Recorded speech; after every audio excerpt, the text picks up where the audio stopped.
บานเตะชิงแชมป์อาเซียนรุ่นอายุบ่เกิน23ปีตารางการแข่งขันบานเตะทีมชาติลาวร่วมคัดเลือกชิงแชมป์อาเซียนปี2026ทีมชาติลาวของพวกเฮาอยู่กลุ่ม J ประกอบมีสเกาหลีประเทศอินโดนีเซียเจ้าภาพสปปลาวและเขตปกครองพิเศษมาเก๊าที่อินโดนีเซียเป็นเจ้าภาพทีมชาติลาวของพวกเฮาแม้นจะได้แข่งขันในวันที่3หาวันที่9กันยายนนี้ในนัดทำอิฐทีมชาติลาวของพวกเฮาแม้นจะได้แข่งขันในวันที่3กันยาปี2025พบกับทีมชาติอินโดนีเซียเวลาการแข่งขันแม่น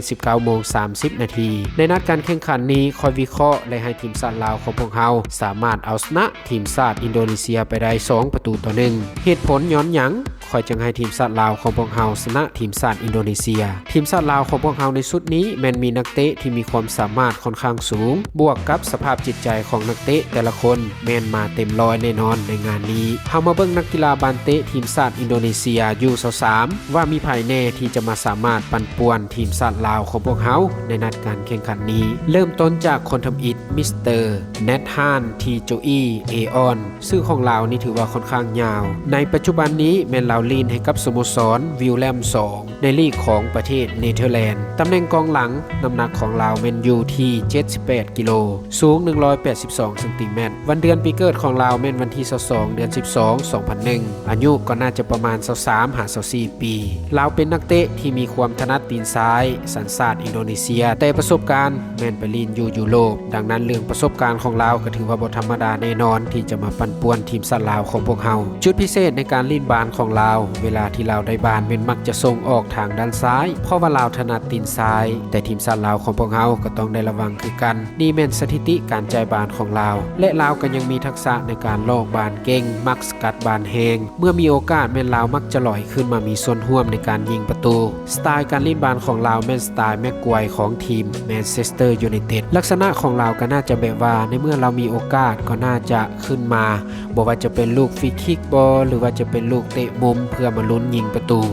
นี่ก็ถือว่าให้ทีมชาติลาวของพวกเขาก็ให้ระวังเพราะว่าเราอาจจะลอยขึ้นมามงและก็เฮ็ดให้ทีมชาติลาวของพวกเขาเสียตำแหน่งในการจับตัวผู้เล่นของทีมกองกันข้ามนั้นเฮามาเบิ่งคนที่2มิสเตอร์จัสตินฮับเนอร์ตำแหน่งกองหลังเช่นเดียวกันน้ำหนัก72กิโล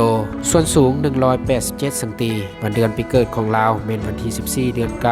2003อายุก็น่าจะประมาณ21หา22ปี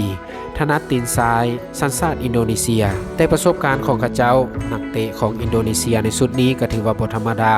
ส่วนหลายแม่นไปลีนในลีกของยุโรปมิสเตอร์จัสตินนี่แม่นไปลินให้กับสโมสรฟอร์ตูนาในลีกของประเทศเนเธอร์แลนด์ดังนั้นเรื่องประสบการณ์ก็ถือว่าบ่ธรรมดาอย่างแน่นอนคอยสังเกตเบิ่งนักเตะของทีมชาติอินโดนีเซียบ่ว่าจะเป็นสุดน้อยและสุดใหญ่ส่วนหลายแม่นเขาเจ้าจะเลือกตัวนักเตะนี่แม่นถนัดตีนซ้ายและตีนขวาส่วนหลายเพื่อนร่วมทีมแม่นตั้งชื่อให้ลาว่าลามอสของลาซันสุดขาวของเรียวมาดริดในอดีตสไตล์การเล่นบานของมิสเตอร์จัสตินนี่ก็ถือว่าน่าจะแบบสายลุยเพราะว่าเรื่องรูปร่างเรื่องพละกำลังของเราก็ถือว่าอยู่ในช่วงวัยรุ่นแบบลักษณะแบบเข้าบานแฮงสกัดบานแฮงแบบลีนแบบทุ่มเทให้กับทีมหลายแบบบ่ย้านเจ็บลักษณะแบบนั้นก็ถือว่าให้ทีมชาติลาวของพวกเราให้ระวังให้ดีๆเพื่อเกียมรับมือกับมิสเตอร์จัสตินเฮามาเบิ่งคนที่3มิสเตอร์ลาฟาเอลตำแหน่งกองหน้าน้ำหนัก72กิโลรวมสูง185เซนติเมตรวันเดือนปีเกิดของเราเป็นวันที่27เดือน3 2003อายุก็น่าจะประมาณ21หา22ปีถนัดตีนซ้ายบวกตีนขวาสัญชาติอินโดนีเซียสไตล์การเล่นบานของลาฟาเอลเป็นคล้ายคือกับนักเตะแมนยูไนเต็ดในอดีตนั่นก็คือมิสเตอร์แรดฟอร์ดบัดมือเราดุก็ถือว่าแล่นเอาแท้เอาว่าจุดนี้ก็ถือว่าให้ทีมชาติลาวของพวกเราก็ต้องได้ระวังลาวก็มีความสามารถไปกับบานได้ดียิงคมผสมกับแบบเป็นกองหน้าของทีมชาติอินโดนีเซียถ้าหากว่าบ่ดีแท้ก็ถือว่าจะบ่ได้ติดทีมชาติอินโดนีเซียอย่างแน่นอนดังนั้นทีมชาติลาวของพวกเราก็ถือว่าอย่าประมาทเด็ดขาดสำหรับมิสเตอร์ลาฟาเอลเรื่องประสบการณ์ของเราก็ถือว่าบ่มีหยังต้องน่าเป็นห่วงเพราะว่าเราก็เคยได้ไปท้าแข่งในลีกยุโรปหลายๆสโมสรแล้วดังนั้นอยากให้กองหลังของทีมชาติลาวของพวกเราจับตาเป็นพิเศษสำหรับมิสเตอร์ลาฟาเอลนี้เพราะว่าเราจุดพิเศษในการลีนบานของเราก็คือว่าเรานี่จะไปกับบานได้ดียิงคมจ่ายบานเฉลียวฉลาดถือว่าความไวของเราก็ถือว่ามีความสปีดต้นที่ดีเรื่องความสปีดของเรานี่ก็ถือว่า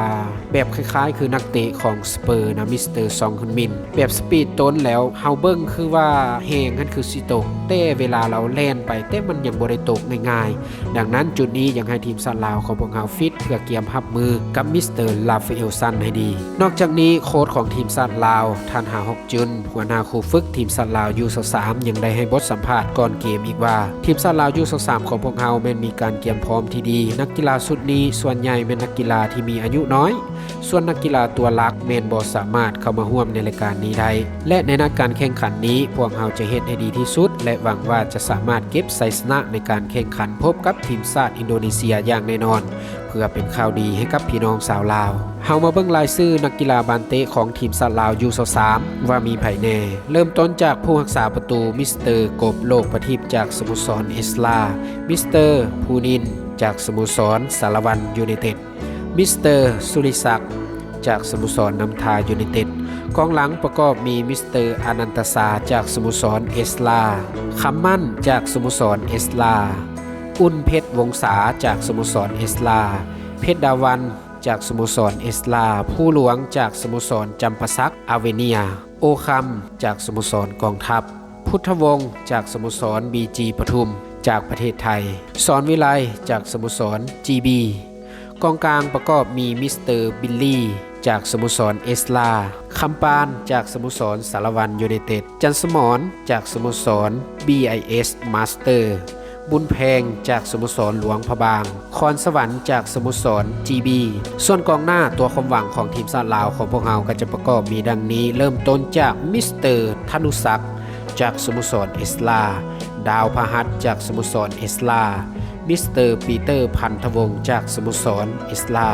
มิสเตอร์สุขสวรรค์หอบจักรวาลจากสโมสรน้ำทายูไนเต็ดสมหวังจากสโมสร GB สายฝนแก้วหานามจากสโมสรสมุยยูไนเต็ดจากประเทศไทยส่วนโปรแกรมการแข่งขันอีก2เกมที่เหลือของทีมชาติลาวแม้จะได้ลงแข่งขันในวันที่6 กันยายน 2025พบกับสาธารณรัฐเกาหลีแข่งขันในเวลา 15:30 นาทีและวันที่9 กันยายน 2025พบกับมาเก๊าแข่งขันในเวลา 15:30 นาทีสำหรับในการคัดเลือกครั้งนี้แม่นมี44ทีมเข้าร่วมแบ่งออกเป็น11กลุ่มรูปแบบการคัดเลือกแม่นเอาที่1ของกลุ่มและอันดับที่2ที่มีคะแนนดีที่สุดอีก4ทีมเพื่อเข้าร่วมการแข่งขันร่วมกับซาอุดิอาระเบียที่ได้สิทธิ์แข่งขันโดยบ่ต้องคัดเลือกในนามเป็นเจ้าภาพแล้วหมู่เพื่อนเดมีความคิดเห็นแนวใดสามารถแสดงความคิดเห็นโอลมและส่งกำลังใจให้กับทัพนักกีฬาของทีมชาติลาวของพวกเราได้